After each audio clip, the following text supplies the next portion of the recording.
그 다음에 12번 방금 이제 우리는 산출한 돈을 갖다가 자기 부담금이라고 했잖아요. 그래서 자기 부담금이란 보험 사고로 인하여 발생한 손해에 대하여 계약자 또는 피보험자가 부담하는 일정 금액이죠. 얘는 돈으로 환산했기 때문에. 아까 비율은 자기 부담 비율. 돈이니까 자기 부담금. 그 다음에 우리 연단위 복리식 13번, 14번, 15번, 16번은 다 우리가 연결해서 공부할 수 있겠죠. 그래서 일단은 우리가 이 이율 있잖아요. 우리가 이율, 보험료 이율. 우리가 모든 보험료를 산출할 때는 보험 가입금액 곱하기 영업요율이란 말이에요. 이 요율. 이 요율은 지금 현재 우리가 어떻게 다루냐면 우리가 보험 목적물별로 다 다르죠. 사과하고 인삼하고 사과하고 원예시설하고 다 보험료율이 달라. 즉 보험 몰라요? 목적물별로 우리는 현재 보험료율이 달라. 그리고 어때요? 지역별로도 달라. 예를 들어서 우리 지금 이제 강원도하고 이쪽 전남하고는 보험료율이 달라요.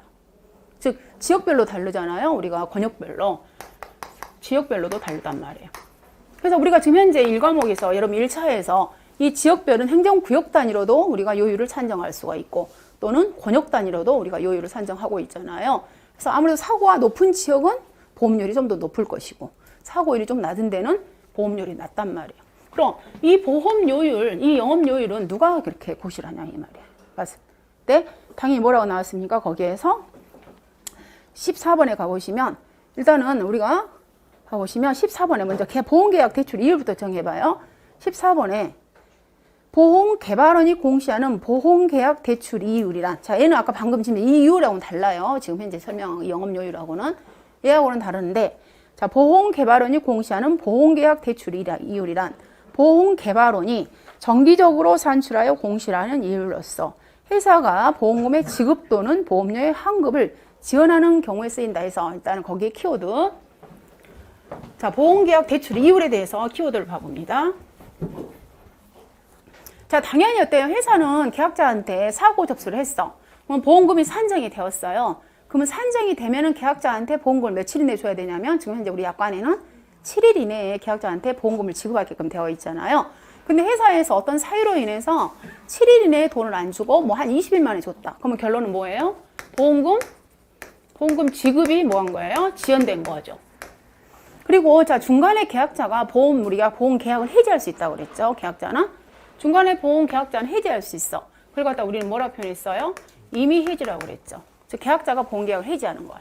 그리고 우리 저가전 종합이용 상품에서는 어때요?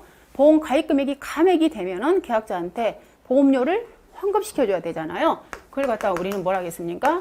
차액보험료라고 말을 하죠. 우리 저가전 종합에서 보험 가입 감액으로 인해서 계약자한테 드리는 돈을 갖다가 우리는 차액보험료야. 그럼 이런 돈도 어때요? 당연히 우리 차액보험료 같은 경우에는 우리 지금 현재 딱 기준점이 명시되어 있죠. 차액보험료는 언제까지 줘라고? 저가전 종합에. 즉 어떻게? 저가 후 차가수 조사에 속한 달에 다음 달 말일까지 줘라. 이렇게 명시가 되어 있잖아요. 근데 그 기간을 놓쳤어. 더 늦게 돈을 줬단 말이야. 그러면 그 다 자녀, 즉 늦게 준 기간에 대해서 어때요? 계약자한테 당연히 뭐 한다? 더 이자를 더 플러스 해줘야 되겠지, 이자를. 원금에다가 이자를 더 줘야 되겠지. 그럼 이 이자를 적용하는 이율이 뭐냐 했을 때 우리가 은행에서 내가 돈을 맡기면 수신이자잖아요. 근데 내가 돈을 대출해주면 대출이자죠. 훨씬 더 수신보다는 대출이자가 더 비싸잖아요. 그래서 계약자한테 회사의 기책 사유이니까 돈을 더 플러스해서 주세요. 그때 적용하는 이율이 뭐다? 보험계약 대출 이율이라는 거예요. 근데 보험계약 대출 이율을 갖다가 아무 때나 적용하는 게 아니라 두 가지 사유. 첫 번째 뭐예요? 보험금을 지급을 지연했다. 두 번째 보험료 환급이 지연됐다. 이 두 가지 사유일 때 우리는 뭐 한다? 보험계약 대출 이율을 적용해라 그 말이에요. 그래서 가로치기 문제 둘 수 있잖아요, 얘네들. 그래서 어떤 식으로 뜨겠어요? 즉 보험계약 대출 이율을 적용할 때 거기 두 번째 봐보시면 보험금의 지급하고 그다음 두 번째 보험료의 환급을 지원할 때 우리는 보험계약 대출 이율을 적용하더라. 그래서 그 두 번째 키워드 잡으시고요.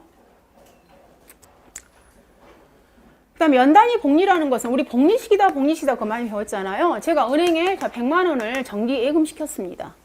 여기다가 이자가 10,000원이 붙었어요. 그럼 연말에 얘는 원금이 얼마가 되는 거예요? 11만 원이 되죠. 즉 우리가 다음 연도 1월 1일 날 시작할 때 내 원금이 얼마로 시작되는 거예요? 11만 원 시작되는 거예요. 즉 원금에다가 이자가 붙어서 다음 연도에 원금으로 시작되는 거. 이걸 갖다 우리는 연단위 복리식이라고 표현하는 거예요. 그래서 연단위 복리식. 거기 13번에 즉 회사가 지급할 금전의 이자를 줄 때 1년마다 마지막 날에 그 이자를 원금에 더한 금액을 다음 1년에 원금을 하는 이자 계산 방식을 갖다 우리는 연단위 복리라고 말한다. 자, 그 다음에 15번 보장기간. 자, 우리는 다 품목별로 보험기간이 있잖아요. 즉 나무다 했을 때는 나무의 기본적인 거, 우리 저가전 종합이라든가 그 다음에 참다래, 그 다음에 감귤을 제외한 나머지 나무의 보험기간은 다 정해져 있죠. 즉 판매 개시년도 12월 1일부터 시작을 해서 이듬해 11월 30일 이렇게 보험기간이 다 정해졌단 말이에요. 보장기간. 그걸 갖다 우리는 뭐라고 표현한다? 자, 보험기간이라고 그래. 즉 계약에 따라서 보장을 받는 기간을 갖다 우리는 뭐라고 한다? 보험기간이라고 말한다. 그 다음에 영업일이라는 기준, 회사가 영업점에서 정상적으로 영업하는 날을 말하며 토요일 또는 관공서 공휴일에 관한 규정에 따라서 공휴일과 근로제 날을 제외한다. 동그라미. 이걸 갖다 시험에 살짝 뭘로 바꾸겠어요? 포함한다로 시험에 살짝 바꿔요. 그래서 공휴일하고 이렇게 법정 공휴일은 제외한다는 거. 자, 그 다음에 우리가 이제 17, 18, 19, 그 다음에 20번. 그 다음에 쭉 오른쪽에 가셔서 3페이지 가보시면 평년착가량. 얘네들은 굳이 여기서 용어를 설명하다 안 한다 하더라도 여러분이 모든 공식에 얘네들은 기본적으로 다 세팅되는 용어들이잖아요. 그래서 가장 기본이면서 먼저 우리가 평년착가량이다. 자, 평년착가량이라는 것은 우리가 어디에서만 사용하는 거예요? 사과, 배, 단감, 떫은감. 즉 저가전 종합이온 상품에서만 사용하는 게 평년착가량. 그럼 얘들을 제외한 나머지 품목에서는 우리는 뭐라고 쓰느냐면 자, 평년 수확량을 용어로 쓰는 거죠. 그리고 자, 표준 수확량. 그 다음에 이제는 우리는 가입 수확량. 그 다음에 마지막이 뭐가 되겠어요? 미보상 감수량. 그리고 마지막이 뭐가 되겠어요? 아, 가입 수확량이 있구나. 이렇게. 가장 쉬운 것부터 할까요? 자, 미보상 감수량. 보험회사에서 책임을 안 지는 감수량. 즉 미보상, 보상하지 않는 감수량이더라. 그래서 그 사유, 첫 번째, 두 번째, 세 번째 사유 우리는 알아야 되겠죠. 어쩔 때 우리는 미보상 감수량으로 처리할 거니 했을 때 첫 번째 뭐예요? 이미 발생한 피해. 두 번째는 제초 상태 불량. 세 번째, 병충해로 인한 것들. 자, 물론 우리가 일부 품목에서는 병충해를 보상해주는 품목들은 미보상 감수량 안 들어가겠죠. 그러나 이제 대표적인 용어이기 때문에 병충해란 말이 들어간 거죠. 그 다음에 이제 표준 수확량이라는 것은 말 그대로 어때요? 그 지역의 표준치를 가지고 우리 집의 표준 수확량을 되는 거예요. 그러니까 여러분들이 가끔 이제 이 표준 수확량을 가지고 헤매시는 분들이 계셔. 지역이라고 해놓고 또 우리 집 거 표준 수확량은 뭐야? 이렇게 생각하시는데, 즉 우리 집의 표준 수확량도 당연히 나오죠. 우리 집의 거 표준 수확량도. 즉 우리 집의 표준치가 되는 수확량이 얼마야? 그런데 실제적으로 그러면 우리 집에 나오는 수확량을 갖다 우리는 반대로 뭐라고 해요? 우리 집의 거 이제 나중에 조사를 해봤더니 우리 집의 것 실제 되는 것은 우리 집의 것이 실평년 수확량. 즉 이 평년 수확량이라는 것은 우리 집의 거 재료를 가지고 우리 집의 거 과거의 자료를 가지고 산출해낸 게 평년 수확량. 근데 우리 집의 표준 수확량을 산출할 때는 그 지역의 표준치를 가지고 우리 집의 표준 수확량을 산출해낸 거예요. 그래서 예를 들자면 자, 우리가 밭이다, 농지, 우리가 밭작물이다 했을 때는 그러면요 제곱미터당 표준 수확량이 있겠죠. 제곱미터당. 이 제곱미터당 표준 수확량이 있어서는 그 동네 거, 그 지역 거 이미 고시된 걸 갖다 쓴단 말이에요. 그러나 이 평년 수확량은 뭐예요? 우리 집의 거 과거 5년 거 자료를 가지고 우리 집의 거 평년 수확량을 산출하는 거예요. 그래서 이 표준 수확량이라는 것은 항상 기준이 일단은 그 동네 거, 그 지역 걸 갖다가 우리가 이미 고시되어 있는 걸 갖다가 이제 우리 집에 어떤 재배 방식 같은 거, 뭐 이렇게 품종 지수라든가 이런 것을 적용해가지고 우리 집의 표준 수확량이 좀 변동이 되는 거예요. 표준 수확량 정리하시고, 그 다음에 평년 수확량 우리가 산출 공식 여러 가지가 있잖아요. 그래서 그 평년 수확량 거기서 잡을 거고요. 그 다음에 이제 가입 수확량 했을 때 이제 어느 정도 공부가 되셨기 때문에 평년 수확량이 뭐다, 표준 수확량이 뭐다, 또는 뭐 평년 착가량이 뭐다, 이 정도는 정리가 됐을 거라고 생각을 합니다. 그러면 자, 저희는 이 가입 수확량이라는 것은 결론은 우리가 뭐 할 때 보험 가입 금액을 설정할 때 필요한 거단 말이에요. 그럼 보험 가입 금액은 기본적으로 뭐예요? 가입 수확량 곱하기 뭐예요? 가입 가격이단 말이에요. 근데 이 가입 가격을 갖다가 일반 품목들은 다 가입 가격 쓰잖아요. 가입 가격. 근데 우리가 수입 보장에 있어서는, 즉 수입 보장 품목에 있어서는 이 가입 가격 대신에 우리는 무슨 가격 쓰냐면 자, 기준 가격을 씁니다. 근데 또 일부 품목, 즉 세 가지 품목에 대해서는 이 가입 가격 대신에 우리는 뭘 쓰냐면 표준 가격이란 용어를 쓰는 거야. 근데 이 표준 가격이란 용어를 쓰는 품목이 우리 밭작물에서 차요. 그리고 OD하고 복분자. 그래서 우리 밭작물에서 지금 현재 우리 보험 가입 금액 할 때 가입 수확량 곱하기 가입 가격, 다른 거 다 그러잖아요. 근데 당연히 어때요? 밭작물에서 차에서 여기 표준 가격이 잘못된 거 아니냐, 가입 가격을 바꿔야 되냐, 이렇게 말씀하실 수 있는데 농구문에서 그거 틀린 거 아니다고, 표준 가격이 그대로 맞다. 그래서 이렇게 정리가 되어서 여러분은 이렇게 세 가지 이렇게 정리를 하셔야 될 것 같아요. 그래서 제가 일단은 가입 가격이라는 용어는 거의 다 일반 품목들에는 다 보험 가입 금액 설정할 때 가입 수확량 곱하기 가입 가격, 그리고 우리가 수입 보장에 있어서는 보험 가입 수확량 곱하기 기준 가격.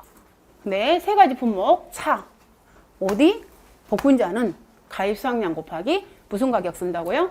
표준 가격이라는 용어를 쓰는 거예요. 이렇게 가시고, 자 그러면 이제 이 가입 수확량 결정은 어떻게 할 거냐? 가입 수확량. 이 가입 수확량 결정은 우리가 저가전 종합이원 방식 같은 경우에는, 즉 저가전 종합이원 방식 때는 가입 수확량이 어떻게 결정하냐면 평년 착과량의 몇 %? 100%. 그죠? 가입 수확량. 즉 저가전 종합이원 상품에서는 가입 수확량이 평년 착과량의 100%. 그죠? 그다음에 자, 이거 있고. 그다음 우리 옥수수. 우리 옥수수의 가입 수확량은 평년으로 안 하고 뭘로 해요? 표준으로 하잖아요. 즉 표준 수확량의 80%에서 최대 130% 이내에서 우리 옥수수의 가입 수확량은 결정. 그 다음에 이번에 신규 품목 보리 같은 경우에는 평년 수확량의 최소 50에서 최대 A는 70%밖에 인정을 안 해줘. 100% 안 해줘요. 자, 얘들을 제외한 나머지 품목은 우리가 가입 수확량이 평년 수확량의 50%에서 최대 100% 이내에서 우리가 가입 수확량을 결정을 하고 있잖아요. 그래서 이렇게 단계 여러분이 정리를 해 놓으셔야 됩니다. 그래서 저가전은 평년 착과량의 100%. 그리고 옥수수 같은 경우는 가입 수확량이 표준 수확량으로 간다고 그랬잖아요. 표준 수확량의 80에서 130%. 그 다음에 보리 같은 경우, 이번에 신규 품목 보리 같은 경우에는 가입 수확량이 평년 수확량의 50에서 70%. 그 다음에 나머지 품목들은 평년 수확량의 50에서 100% 이내에서 우리는 가입 수확량을 결정하더라. 그래서 우리가 기본적으로 보험 가입 금액이라는 것은 가입 수확량 곱하기 가입 가격으로 정하더라. 근데 가입 가격을 쓰지 않고 기준 가격, 표준 가격을 쓰는 품목들이 있더라. 이렇게 정리하시면 되겠죠? 자, 그래서 여러분들 교재 2페이지에서 그 표준 수확량, 평년 수확량, 그 다음에 가입 수확량, 그 다음에 이제 20번에 가보시면, 자, 가입 가격. 이제 가격이요. 즉, 우리가 보험 가입 금액 할 때, 이 가입 가격, 이거 말하는 거잖아요. 이 가입 가격을 우리가 용어 정리. 네, 가입 가격은 용어 정리 봐보시면, 보험에 가입한 농작물의 자, 킬로그램당 가격이에요. 그리고 우리가 나무 같은 경우에는 뭡니까? 킬로그램당이 아니라 한 주당 가격이겠잖아요. 나무는. 그래서 가로치고 봐보시면, 즉 나무 같은 경우에는 나무의 한 주당 가격을 말하더라. 그 다음 미보상 감수량 봐보시면, 자, 보상하는 재해원인이 아니라 재해이해원이라는 거. 당연히 보상하는 재해 같은 경우에는 우리가 감수량으로 산정을 하죠. 그래서 재해이해원인으로. 이해원인으로 수확량이 감소되었다고 평가되는 부분을 말하며, 첫 번째, 계약 당시에 이미 발생한 피해, 두 번째, 병충해, 세 번째, 제초 상태 불량 등으로 인한 수확 감소량으로서 피해율 산정 시 감수량에서 제외한다. 그래서 평년 수확량 마이너스 수확량 마이너스 미보상 감수량 나누기 평년 수확량. 우리가 차감을 시켰잖아요. 자, 그 다음에 꽃눈 분화기 세 가지 같이 연결하면 되겠죠. 22번, 23번, 24번. 그래서 꽃눈 가보시면 꽃눈이란 식물에서 꽃이 될 눈, 꽃눈. 그 다음에 봐보시면 꽃눈 분화라는 것은 영양 조건, 기간, 기온, 일조 시간. 얘가 가로치기 문제로 떴었어요. 즉 네 가지를 다 쓰게끔. 즉 어떻게? 영양 조건 가로, 기간 가로, 기온 가로, 일조 시간 가로. 이거 넣기. 이런 식으로 시험에 출제가 되는 거예요. 그래서 꽃눈 불화라는 것은 영양 조건, 기간, 기온, 일조 시간 등 필요 조건이 다 차서 꽃눈이 형성되는 현상을 갖다가 우리는 꽃눈 분화라고 한다. 그래서 꽃눈 분화가 이루어지면 어때? 이제 꽃눈이 형성되었죠. 형성되었잖아요. 그리고 나서 봐보시면 이제 그 밑에 또 꽃눈 분화기라는 것은 이제 방금 꽃눈 형성되기 전에 즉 꽃눈 분화가 몇 퍼센트? 50% 이상 진행됐을 때 우리는 꽃눈 분화기. 그래서 쭉 봐보시면 기자가 붙은 애들은 다 숫자예요. 숫자. 수학기만 제외하시고. 그러면 제일 먼저 숫자가 적은 게 바로 개화기야. 작년에 시험에 나왔던 거. 그래서 개화기는 숫자가 40%. 그리고 자 꽃눈 분화기. 그죠? 그 다음에 발화기. 그 다음에 신초발화기. 얘들은 다 몇 퍼센트예요? 50%죠. 자, 우리가 근데 저기에서 벼에서 출수기라는 게 뭐예요? 이삭이 나오는 것 같다. 우리는 출수기라고 표현하잖아요. 벼에서 벼. 출수기는 몇 퍼센트? 70%. 이렇게 되잖아요. 그럼 이 용어들이 어디서 사용이 되냐면 우리 보험의 시작에서 사용돼. 보험의 시작에서. 보험 시작. 즉 개화기는 이제 거기는 관련이 없지만 개화기는 이제 꽃이 피는 시기니까 이 꽃눈 분화기는 무슨 품목에서 사용이 되냐면 우리 참다래에서. 참다래에서. 즉 우리 참다래 보험의 시작은 뭐예요? 바로 꽃눈 분화기부터.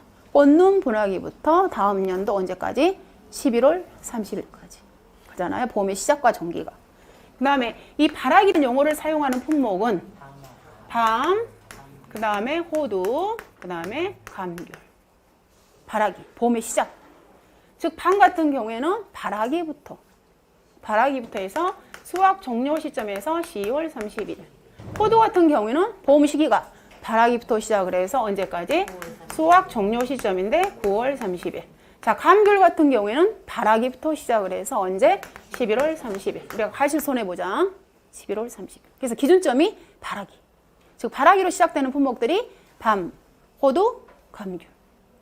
그 다음에 이 신초 발화기라는 용어를 사용하는 것은 대추. 우리 대추 품목에서 보험의 시기가 신초 발화기부터. 그래서 신초 발화기부터 시작을 해서 보험 종기는 수확 종료 시점에서 언제를? 10월 31일을 초과할 수 없더라. 10월 31일을 초과할 수 없더라. 각각의 이제 여러분이 용어 정리가 되었으면 이 용어를 갖다가 우리가 어디서 사용하더라? 우리 보험의 시작에서 쓴단 말이야. 시작에서. 그래서 우리가 꽃눈 분화기라는 것은 참다래. 발화기는 세 가지 품목. 밤, 호두, 감귤. 신초 발화기는 대추에서 사용되는 거. 보험의 시작에서. 그래서 쭉 나오시고 해서 그 다음에 3페이지 가보시면 자, 개화기 작년에 나왔던 거, 즉 40%라는 숫자가 작년에 나온 거예요. 그리고 이제 수학기는, 기는 우리가 퍼센트는 안 붙어 있어요. 근데 수학기 개념. 그 다음에 평년 착가량 봅니다. 즉 가입 수확량을 산정하죠. 우리 방금 저가준 종합에서 평년 착가량이 몇 퍼센트로? 100%로 해서 우리는 가입 수확량을 결정을 했죠. 그래서 그때 사용을 합니다. 그리고 저가 종료 전 보험사고 시 감수량 산정의 기준이 되더라. 우리 저가 종료하고 나서 무슨 돈 주는 거예요? 차가 감소 보험금 주잖아요. 즉 차가 감소 보험금은 뭐예요? 우리가 보면서 즉 차가 감소량 마이너스 미보상 감수량 자기부담 감수량 그죠? 곱하기 가입 가격에 곱하기 50이나 70% 이렇게 되잖아요. 했을 때 자, 이 차가 감소량. 그럼 이 차가 감소량은 결론은 뭡니까? 우리가 병착 마이너스 적착으로 해서 구하잖아요. 우리가 그래서 이 평착이라는 것은 바로 뭐예요? 우리가 이 저가 종료 나고 나서 계약자한테 보험금을 지급하기 위해서 뭐 산정하는 거? 감수량 산정의 기준이 되는 게 뭐가 된다? 병년 착가량이 되더라. 용도. 이제 용도를 여러분이 아셔야 되지. 그냥 그다음 우리가 A 플러스 B 마이너스 A 곱하기 1 마이너스 5분의 Y 곱하기 D분의 C로 해서 무조건 평년 착가량을 구했지만 그 산출된 평년 착가량은 어디다 쓰는 거야? 첫 번째. 우리는 보험 가입 금액을 산정할 때, 즉 가입 수확량을 결정하더라. 평년 착가량의 100%가 가입 수확량 오더라. 그리고 두 번째, 지금 이렇게 착가 감소 보험금을 지급하기 위해서 우리는 착가 감소량이 필요하는데 이 착가 감소량 구할 때 공식이 평착 마이너스 적착이더라. 즉 이때 감소량을 산정하기 위해서 뭐가 필요하더라? 평년 착가량이 필요하더라. 용도 두 가지. 그래서요, 즉 가입 수확량 산정하고 저가 종료 전 보험사고 시 감수량 산정의 기준이 되는 수확량을 갖다 우리는 평년 첫가량이라고 하는데 이 평년 첫가량 우리가 A 즉 A 플러스 B-A 곱하기 1-5분의 I 곱하기 D분의 C 할 때 그 A는 우리가 과거 우리 집에 저가 후 첫가량을 가지고 산정을 하잖아요. 그래서 과거 저가 후 첫가량 조사 자료를 감안하여 산출하더라. 저가 후 첫가량 조사 자료. 자, 그 다음에 마지막 즉 저가 후 첫가수라는 것은 작년에 5회 때 나온 거 즉 통상적인 저가. 우리가 사과나 배 같은 경우는 계약자가 반드시 어때요? 저가로 해야 된다고 그랬잖아요. 따야 돼. 열매 속기를. 그래서 계약자의 통상적인 영농 관리야. 저가라는 것은. 그래서 우리가 저가를 갖다가 걔를 갖다가 통상적인 저가라고 표현해. 그러나 단감과 떫은감은 계약자가 저가하지 않아요. 지가 알아서 다 알아서 떨어져 버려. 그래서 자연낙가 또는 우리가 생리적인 낙가라고 표현하잖아요. 즉 단감과 떫은감은 지 알아서 떨어져. 그래서 용어가 두 가지로 분류가 된 겁니다. 즉 통상적인 저가라는 것은 계약자가 직접 따는 걸 갖다 통상적인 저가라고 표현하고 그 다음에 자연낙가라는 것은 우리가 단감과 떫은감에서 지 알아서 잘 떨어지는 거. 그걸 갖다 생리적인 낙가 두 가지로 분류가 된 거예요. 저가의 개념, 저가후 저가수. 즉 통상적인 저가 및 자연낙가 종료 시점에 나무에 달린 과실수를 갖다 우리는 뭐라고 한다? 저가후 저가수라고 말한다. 그래서 자, 이 용어 정리에 있어서 시험이 계속 5점, 100점이 나오기 때문에 여러분이 이제는 공부를 하실 때 방금 제가 다시 말씀드리자면 여기도 지금 5회 때 시험 같은 것도 가로치기가 뭐였냐면 통상이란 말이 가로치기였단 말이에요. 통상. 아주 우리 여러분이 그냥 눈으로 그냥 그대로 패스할 수 있는 그런 단어들이 가로치기 문제로 나온단 말이에요. 그래서 하나하나를 보실 때 여러분이 굉장히 이 지문은 말 그대로 굉장히 꼼꼼하게 보셔야 돼요. 꼼꼼하게. 그래서 아주 우리가 놓치기 쉬운 것들이 시험에 나오니까. 이런 걸 5점짜리 예를 갖다 패스를 여러분이 못 맞춰버리면 딱 멀어지는 거예요. 합격선에서. 가장 기본이 되면서 가장 쉬우면서 거저 먹을 수 있는 점수인데도 불구하고. 잠깐 쉬었다 저까지는 종합하겠습니다.